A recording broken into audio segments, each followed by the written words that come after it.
खाकान साहब, अब ये जो इक़दामात हैं कि स्मगलिंग हो रही है अफवान ट्रांजिट ट्रेड के हवाले से, इस पे जितनी पाबंदियां लगाई जा रही हैं, जिस तरह स्मगलिंग को रोकने की कोशिश हो रही है, क्या बेहतरी हो सकती है और कौन से इक़दामात अभी करने बाकी हैं जो शायद कहीं ना कहीं भी मिसिंग है?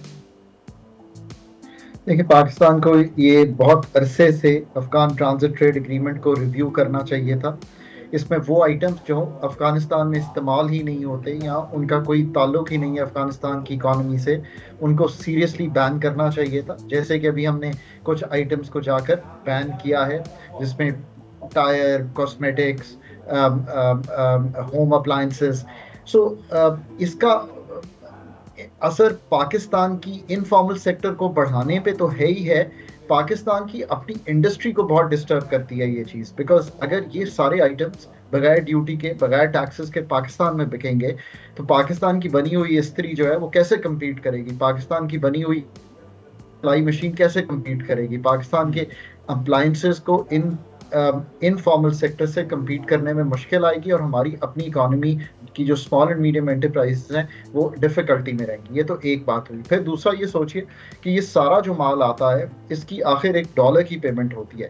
जो $1 की मार्केट क्रिएट हुई थी, जो एक इनफॉर्मल इलीगल मार्केट थी, वो ड्राइव कर रही थी बाकी सब मार्केट्स को। वो रुपए की कीमत को ड्राइव कर रही थी, वो रुपए की कीमत को इन्फ्लुएंस कर रही थी। उसमें से काफ़ी पैसा, जैसे आपने बताया कि $6.7 बिलियन की अफगान नीड है, वो कहाँ से पूरी हो रही थी? वो पाकिस्तान की मार्केट से पूरी हो रही थी। मैंने तो कई दफ़ा कहा है कि पाकिस्तान की imports are not $72 billion, but you also have to add the import जो अफगानिस्तान जाती है। ये सारे पैसे जो हैं वो पाकिस्तान की मार्केट से जाते हैं। So overall Afghan transit trade को री इमेजिन करना, रीथिंक करना, ये सोचना कि ये जो ट्रेड है ये पाकिस्तान के लिए बेनिफिशियल नहीं था। अफगानिस्तान के लिए हम करना चाहते हैं ये route, but not at the cost of hurting our own economy. So एक तो ये बात है, ये बात बिल्कुल क्लियर, आप मतलब इसको समझे।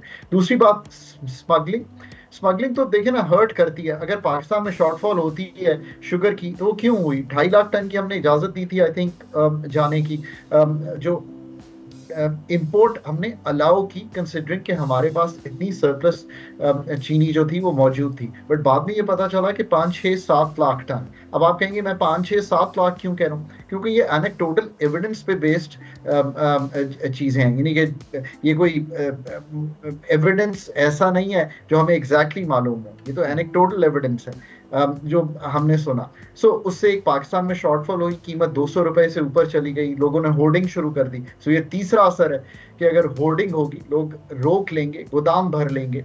उस पे एक एडमिनिस्ट्रेटिव मेजर्स लिए गए। जब इन सब मेजर्स को लिया गया तो थोड़ी सी अशाए खुर्दोनोश की जो कीमतें हैं उनमें थोड़ा सा इस्तेहकाम और थोड़ी सी गिरावट पिछले 2 हफ्तों का डेटा हमें दिखा रहा है। ये एक बात है। चीनी की मिसाल ले लीजिए, रुपए की कदर जो मुस्तहकम हुई है, उसकी भी वजह जो इलीगल मार्केट को हमने निकाला अपने सिस्टम से, वो है अफगान ट्रांजिट ट्रेड पे हमने एक SRO इशू किया बैनिंग का। फिर SRO इशू किया कि हम 10% एक ट्रांसपोर्ट सेस ले रहे हैं। एक तीसरी चीज़ हमने की कि हम बैंक गारंटी लेंगे इन प्रोडक्ट्स की। सो ये चीज़ें अच्छी हैं, ये एडमिनिस्ट्रेटिव रिफॉर्म्स हैं जो कि करने के हैं। अब इसको कंटिन्यू भी करने की ज़रूरत है। अच्छा, फिर ये भी याद खाकान रखिए, साहब, एक चीज़ मैं यहाँ पे थोड़ा सा ये भी जानना चाहूँगा। अफगान ट्रांजिट ट्रेड के आड़ में ये शुरू तो फिर यहाँ पोर्ट से हो रही है, पोर्ट से लेकर वहाँ जा रही है, वहाँ से फिर स्मगल होके वो हैंड बाय हैंड वो यहाँ पर आ रहे हैं, और इतनी बड़ी तादाद है और इतनी बड़ी मिकदार है जो चीज़ें यहाँ पर आ रही हैं। मैं एक फिगर देख रहा था कि यानी $2 अरब की स्मगलिंग हो रही है। तो $2 अरब इतनी तो हमारी बायलैटरल ट्रेड नहीं अफगानिस्तान में हो रही, जितनी उससे ज़्यादा स्मगलिंग वहाँ से इधर नज़र आ रही है। अब इसमें ये रोका कहाँ से और कैसे जाए कि बिल्कुल ख़त्म हो, जो ट्रांजिट ट्रेड का मामला सिर्फ वही हो और ये चीज़ें रुक जाएं? ठीक है ना। अब पाकिस्तान में क्या तोरखम है, गुलाम खान है, चमन है, ये सारे वो एरियाज हैं। फिर पाकिस्तान की जो इनपुट्स हैं, पोर्ट कासिम है, गवादर है, कराक, ये सारा कुछ जो है, इसमें ऑब्वियसली लॉ इन्फोर्समेंट एजेंसीज का तो एक बहुत बड़ा रोल है ना। हम अपनी कबाहतें जो हैं या हम अपनी गलतियां जो हैं उनको तो एक्सेप्ट करते हैं कि हमें शायद लॉ इन्फोर्समेंट एजेंसीज को बेहतर इक्विप करना चाहिए था, बेहतर इंसेंटिवाइज करना चाहिए था। उनका बेहतर सिस्टम्स बनाने चाहिए थे, उनको बेहतर वेपन्स फराहम करने चाहिए थे। ये सब काम तो हमें करना चाहिए और अब आगे बढ़ के भी करना चाहिए, पर इसका एक सेकंड जोश भी है। जो लोग कई दिहाइयों से ये काम कर रहे हैं, आप उनको दोबारा सोशल सेटलमेंट तो उनकी करेंगे, वो कोई और काम करेंगे, क्योंकि अगर कहीं बॉर्डर पे और कोई काम ही नहीं है और वो स्मगलिंग में ही इन्वॉल्व है, तो जिस तरह हम कहते हैं ना कि यू आप जा तो रहे हैं ये सर्जरी करने के लिए, पर सर्जरी के बाद ट्रीटमेंट तो करना है ना उनका।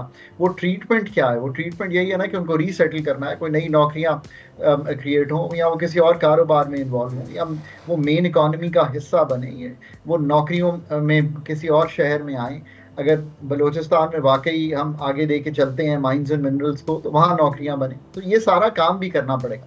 सो इट्स नॉट समथिंग, मैं हमेशा कहता हूँ कि हम इम्पेटस देते हैं काम करने का, फिर हम समझते हैं कि कोई भी चीज़ मैजिक बुलेट है। मैंने हमेशा कहा है, there are no magic bullets, there are no turn around stories which happen in days. ये तो एक लंबा प्रोसेस है जिसका इम्पैक्ट भी आपको 1 साल 2 साल में जाके आएगा अगर आप परसिस्टेंट रहेंगे।